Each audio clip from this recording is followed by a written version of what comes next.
specific. At the simplest definition, deferred compensation is earning money now, getting paid later. All right. This is something that business owners have at their disposal, and they use it not only to help manage taxes today, but also to align key employees for and give them incentive to stick around for the long haul, because if they stick around for the long haul, there is something in it for them down the line. It is quantifiable, and oftentimes it's enough to keep your key employees from leaving. Interesting. Wow. Okay. And I'm so interested. So why do most business owners overlook deferred compensation? Um, from what I'm seeing, it's they think it's too complicated and it's too complex. And they wind up becoming vulnerable sometimes because they don't take care of their key employees. The reality is, through this program, think about it. The focus is you can select key employees to take care of. And you could set up a flexible structure by which you could create a stream of income for them or a payday for them in the future if they meet certain requirements. So usually that's time, right? They have to stay there a minimum amount of time and contribute certain things. But you could create, there's some people who will create a program that will pay their employees 100,000 a year if they're around for 10 more years. So things like that. There's what you call vesting schedules, et cetera. But deferred compensation could be a great tool for a business owner, especially when they have a key or key employees. Very important to keep them for sure. What is the biggest misconception about deferred comp plans? That it's for bigger companies. Um, Oftentimes, this is something that you can tailor to the size of your company and to your goals and objectives as a company. And again, thinking of your key employees, setting them up for success and for a long tenure with you. See that's really interesting, Michael, when you hear that, because you're thinking, that basically this is for big companies.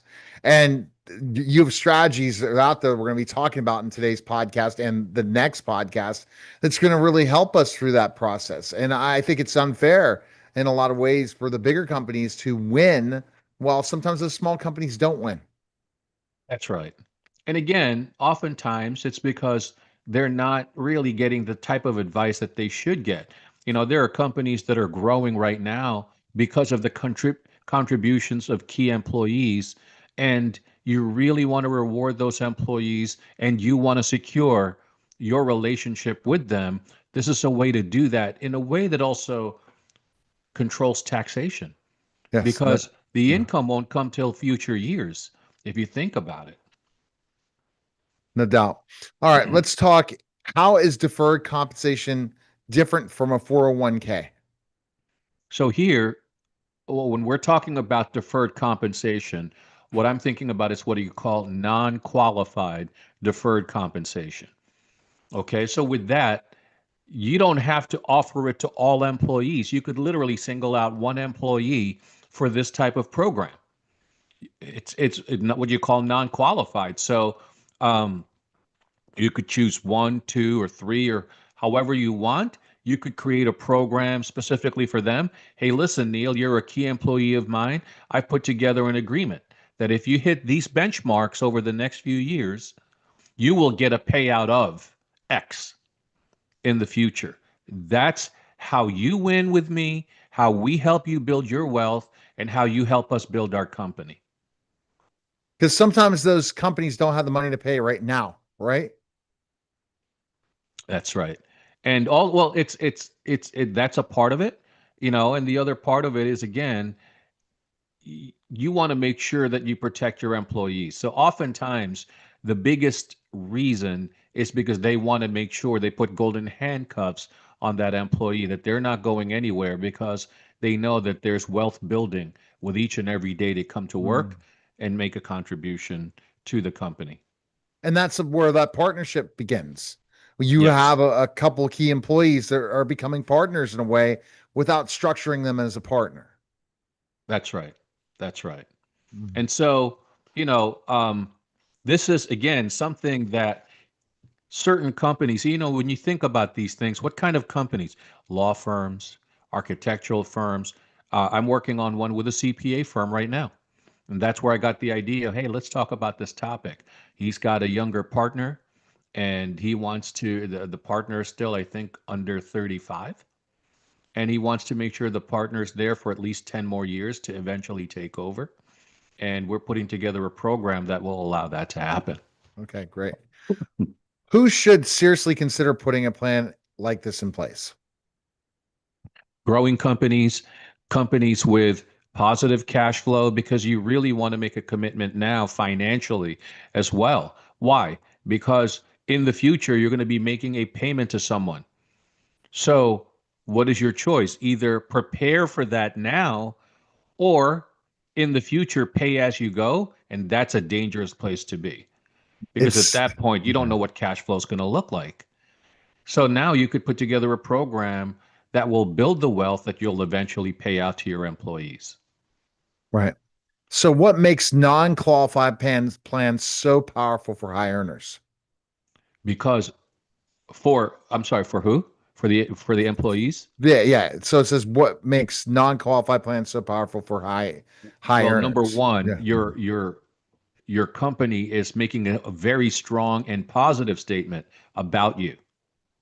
They're telling you that you are very valuable to them. That's number one. It is always good to be in a place where you are wanted, right? Number two, you're also given an opportunity to build your wealth. This is something that can help, enhance your retirement picture, right? This is beyond 401k plans and other programs. Money you could use towards your retirement years if you want to do that. Um, Very, very powerful. And a properly written deferred compensation agreement is very clearly stating what you need to do to get there. So it removes a lot of the ambiguity for the employee. Like, what am I going to have to do to grow here? It's written down, All right. So big, that's a big plus. How does the owner benefit? You talked about one of the benefits of keeping a key employee, but what else? It's highly motivating to the employee. Um, it is an alignment of sorts, where you're making sure that the employee is pretty much catching the vision of the company and helping grow the company over time. That's a big plus for the employer. All right. Well, I think this is all a no-brainer in so many aspects when you're talking about those specific companies. You're looking at law firms, you're looking at any type of financial firm, you're looking at any type of insurance firm where they have partners potentially in place or people are going to take over the business. Do you see That's this in right. medical at all, where you have specifically in the medical side of things, let's say It, chiropractors or functional medicine doctors and things in that nature? the answer is yes. Engineering firms, architectural firms, we could go on and on down the line. It goes across many, many different industries that this could benefit. But yes, when you have key employees, however you define them, no matter what industry you're in, this is a program you might want to look at. And you could build it in a way with growth, right? And we're going to talk more about that in the next podcast. Yes, that's Where right. if We're going to they talk don't, about how you can fund if that this. key employee is not helping, where they said they came in, let's say sales side or added a marketing, or they could be a certain high level executive in your team, and if they don't bring the results, then that those golden handcuffs come off, or in a way not getting rewarded as well. So that's the way Yes, you structure those things. that can be done that way. Absolutely. Performance, um, tenure, those are the two things that really are covered in a lot of those agreements. All right. So in part two, we're going to talk about the emotional and business aspect and some strategy and differentiation on the Rainstorm radio show. Go to the rainstormmediagroup.com, and there's information right there to fill out to schedule a call with Michael or I today and the team. And you can also DM either of us and make sure you like and subscribe to the podcast. Appreciate it, Michael, and look forward to part two. Thank you. That was the special simulcast, the Neil Haley Show and the Rainstorm Radio Show.